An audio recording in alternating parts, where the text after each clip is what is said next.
PSU's urgent plea close to Diana's heart hours before controversial interview airs. Prince Harry took part in an urgent plea drawing together two causes very close to his heart. Mark World AIDS Day. The clip draws striking parallels between the struggles for access to HIV medicines and COVID-19 vaccines in developing countries.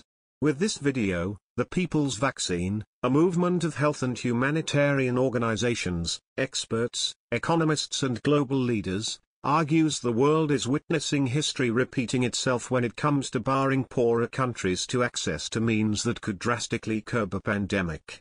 The video is narrated by both the Duke of Sussex and UNAIDS Executive Director Byanyima. It begins with Ms. Byanyima saying, "The world is fighting a killer virus, and not for the first time." It then shows footage from the late 1980s and 1990s regarding the worldwide HIV and AIDS crisis. Late Princess Diana appears in the footage while her younger son, Prince Harry, begins to speak. In the clip, Harry can be heard saying, "There are striking parallels between COVID-19 and another deadly pandemic, one that emerged 40 years ago, HIV." The video goes on noting both these pandemics have caused millions of deaths, but scientific breakthroughs, such as antiretroviral treatments for HIV and the COVID vaccines, have been able to bring life back to normal for many but not for all, as the Duke can be heard saying. He adds, "This is a story about how corporate greed and political failure have prolonged both pandemic and what we can do to stop it."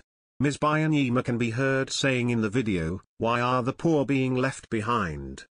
Among organizations endorsing the message of the video, there is Frontline AIDS, whose executive director Christine Stegling said, "This is not the first time the governments of rich countries have moved on from a problem as soon as it appears to be in someone else's backyard. We saw it with AIDS, where the transformative impact of HIV treatments in rich countries has seen urgency, focus and funding for the global response fall sharply, and we are starting to see the same thing with COVID-19. We cannot allow history to repeat itself." Prince Harry has been championing the cause of vaccine equity for months alongside his wife, Meghan Markle. In May, the couple were campaign chairs of Global Citizens Vax Live, drawing attention on the importance to distribute COVID vaccine across the world to end the pandemic. They have since continued to keep the spotlight on this issue with other public appearances, including a series of visits during their tour of New York in September. But the Duke has also spent years working to improve the lives of people affected by HIV and AIDS. In the mid-2000s, he co-founded Lilibet to support the mental and physical well-being of children in Lesotho affected by HIV.